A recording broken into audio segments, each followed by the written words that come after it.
Right now, something is happening inside your body that no mirror can show you, not on the surface, not in the layer you can touch, not in the reflection you check every morning, deeper than that, wrapped around your liver like a slow, patient stranger, pressed against your pancreas, nestled between your intestines, surrounding the very organs your life depends on, every single second of every single day.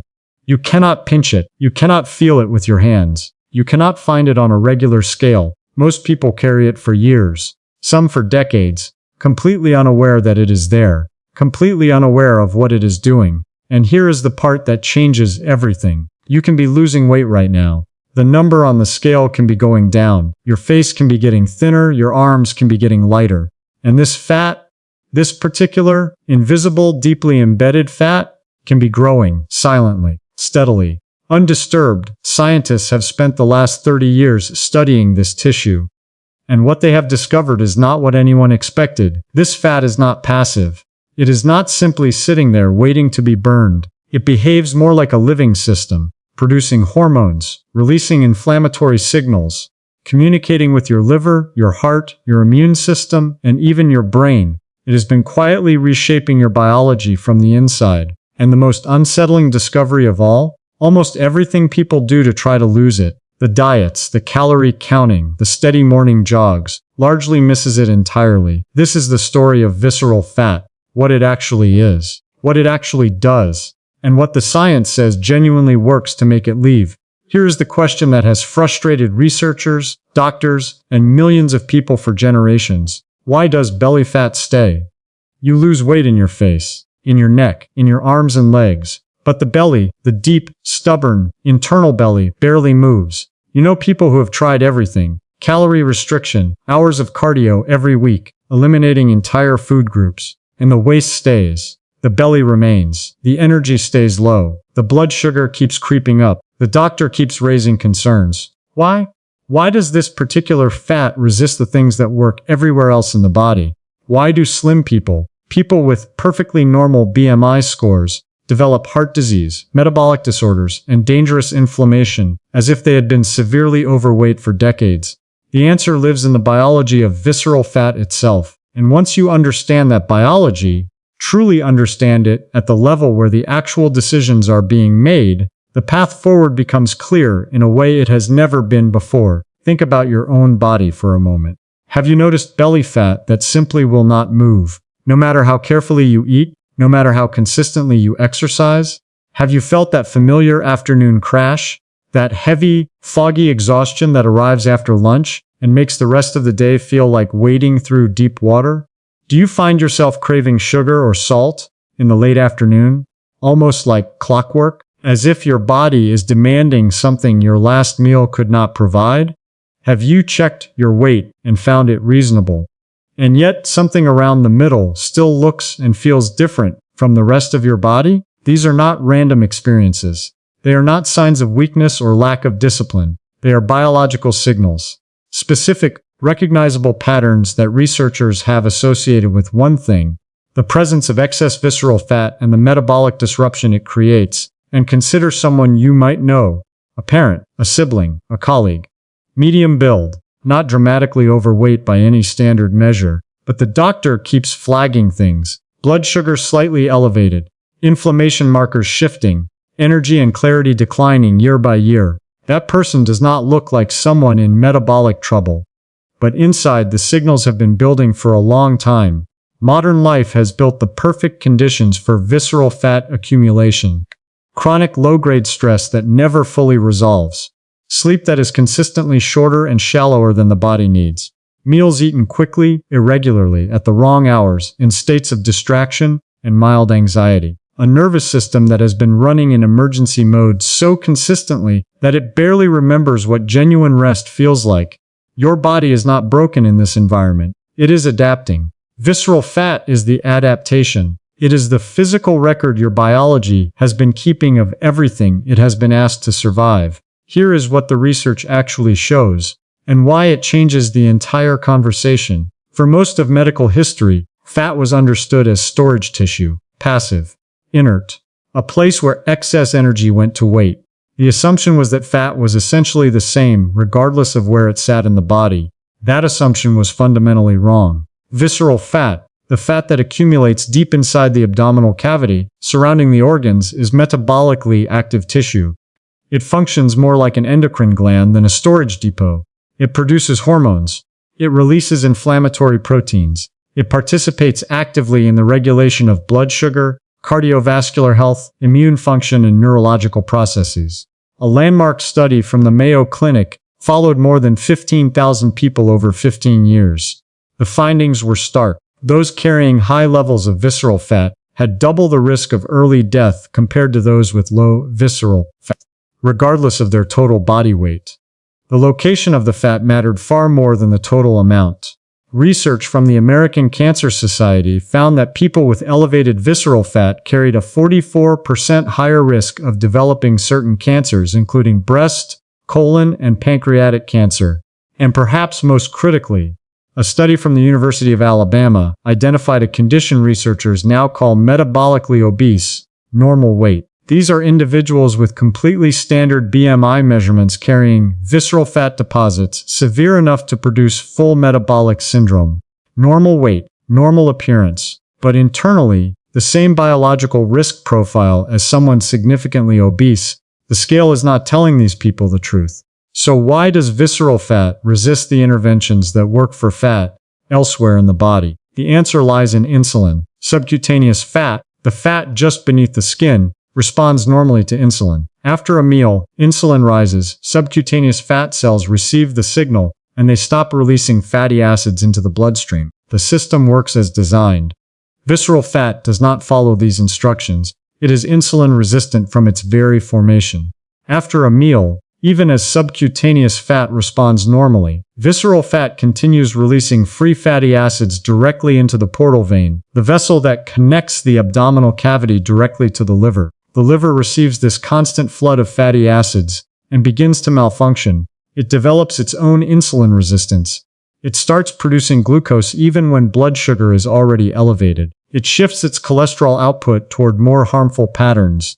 The pancreas detects rising blood sugar, produces more insulin to compensate, and that elevated insulin signals the body to store more fat, preferentially in the visceral deposits that created the problem to begin with. The cycle locks itself in place. This is why caloric restriction alone consistently fails to resolve visceral fat. Calories are not the driver. Insulin dysregulation, chronic inflammation, and cortisol are the drivers. And breaking this cycle requires targeting those drivers directly. Let me give you a picture that will make all of this permanently clear.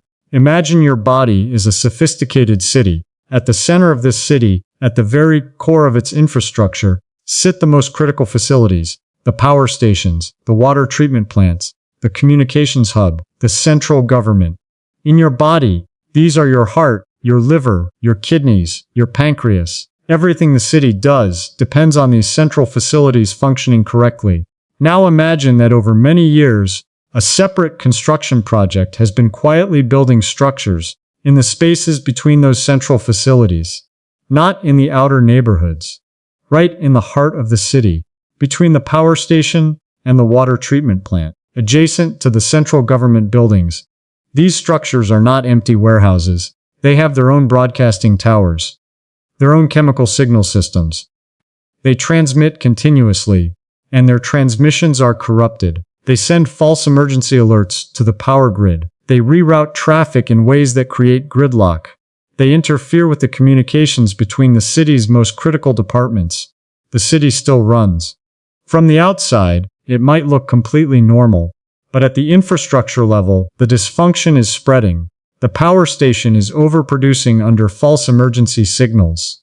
The water treatment plant is operating with degraded inputs. The central government is receiving misinformation and making increasingly poor decisions as a result. That is visceral fat. It has embedded itself in the operational core of your biological city, and it has installed its own communications infrastructure, inflammatory proteins, disrupted hormones, corrupted metabolic signals that are gradually degrading the function of every major system in your body. And here is the crucial insight that this analogy reveals. You cannot solve a city infrastructure problem by repainting the outer buildings. Reducing calories is repainting the outer buildings. To actually remove those central structures, you have to understand how they were built, what sustains them, and which specific interventions are capable of reaching them. That is what we are going to do now. Go deeper now. Into the biology itself. Inside the abdominal cavity, visceral fat accumulates primarily in a structure called the omentum, a large, layered tissue that drapes from the stomach down over the intestines. In a metabolically healthy body, this tissue is thin and relatively quiet, but under conditions of chronic stress, poor sleep, insulin dysregulation, and inflammatory nutrition, the fat cells within the omentum, called adipocytes, become overloaded. And overloaded fat cells do not simply expand without consequence. They become inflamed. Stressed adipocytes begin recruiting immune cells, macrophages, which migrate into the visceral tissue and begin producing a cascade of inflammatory molecules. Tumor necrosis factor alpha, interleukin 6. Free fatty acids released in continuous, unregulated waves directly into the portal vein. The liver receives this chemical assault and begins changing its behavior. It produces more triglycerides, more harmful cholesterol, less of the protective variety. It becomes increasingly resistant to insulin, which means blood sugar climbs, which means the pancreas produces more insulin, which means the body is instructed to store more fat around the organs, in the exact deposits that created the problem. But there is another player in this system that most people never hear about in the context of visceral fat. Cortisol, the stress hormone, the survival signal, the molecule your adrenal glands produce whenever your body perceives threat, danger, or prolonged emergency.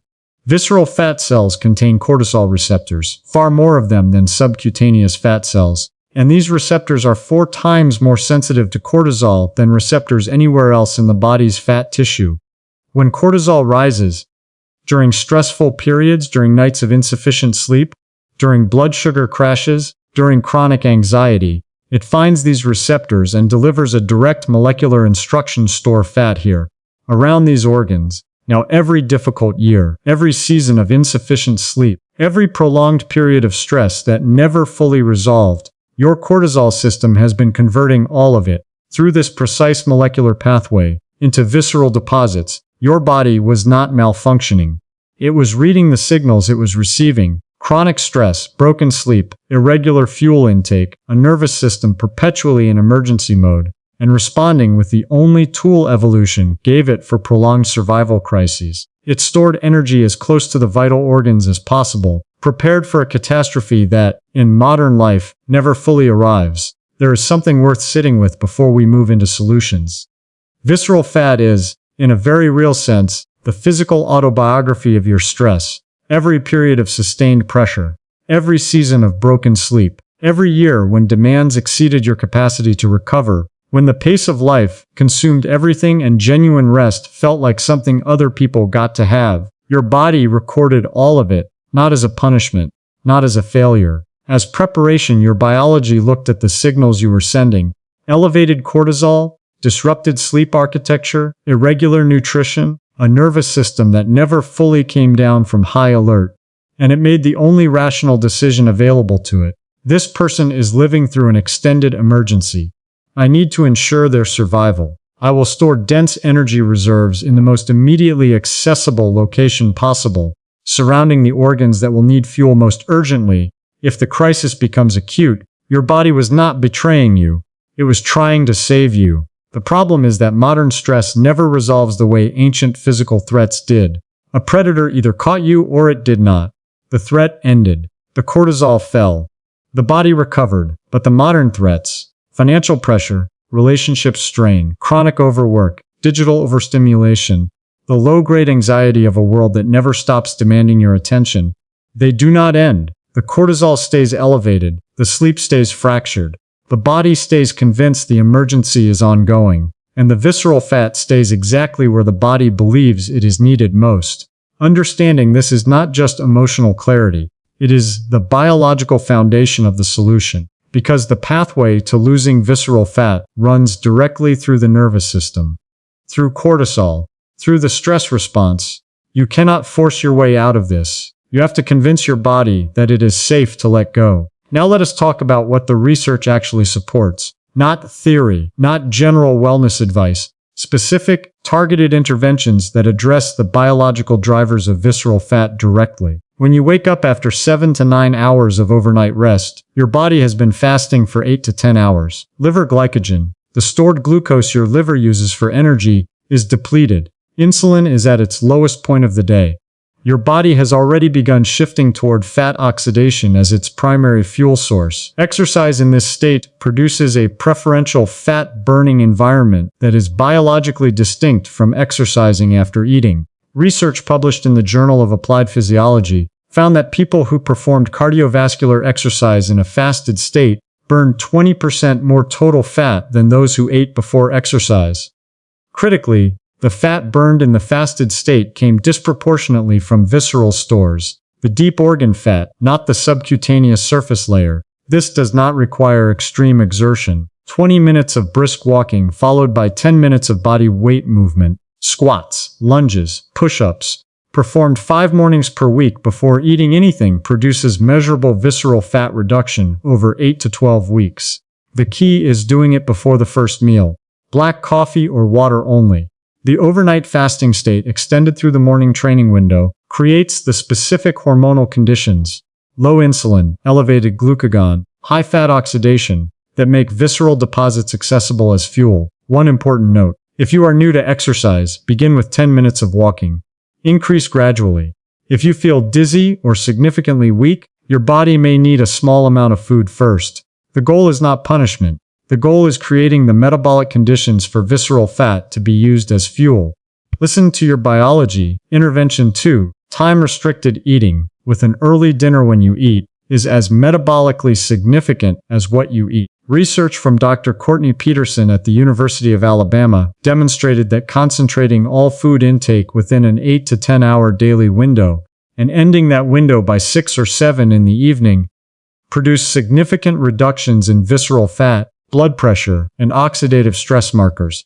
The time-restricted eating group in this study reduced blood pressure by approximately 10 millimeters of mercury, an effect comparable to first-line blood pressure medications. The mechanism involves your body's circadian metabolic rhythm. In the morning and early afternoon, insulin sensitivity is at its peak. Your body processes carbohydrates, fats, and proteins with maximum efficiency.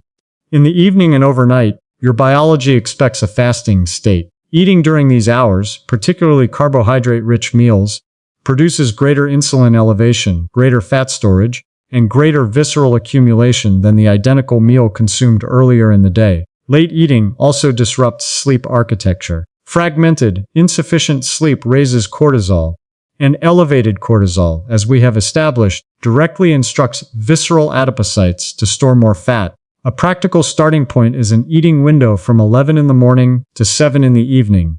8 hours of eating.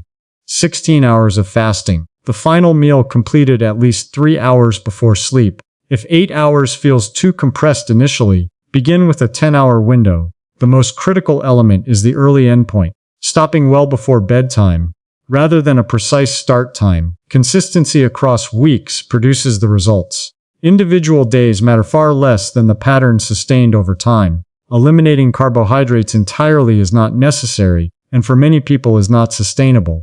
But the timing of carbohydrate consumption has a profound effect on whether those carbohydrates are used as fuel or stored as fat, and specifically, where that fat is deposited. Insulin sensitivity follows a predictable daily curve. It is highest in the morning and early afternoon. It is lowest in the evening. A meal consumed in the morning produces a significantly lower and shorter insulin response than the identical meal consumed at night. Research published in the Journal of Clinical Endocrinology and Metabolism confirmed this directly. A high-carbohydrate meal, eaten in the evening, produced higher blood glucose and higher triglyceride levels the following morning compared to the same meal eaten earlier in the day. The practical application is straightforward. The first meal of the day, protein and fat focused, eggs, Greek yogurt, avocado, nuts. The midday meal, the largest meal including complex carbohydrates, sweet potato, quinoa, legumes, whole grains. The evening meal, protein and vegetables, minimal carbohydrate content. This pattern ensures that carbohydrates are consumed during the window of peak insulin sensitivity, used as fuel during the active portion of the day, and minimized during the hours when your body is most inclined to convert them to visceral fat.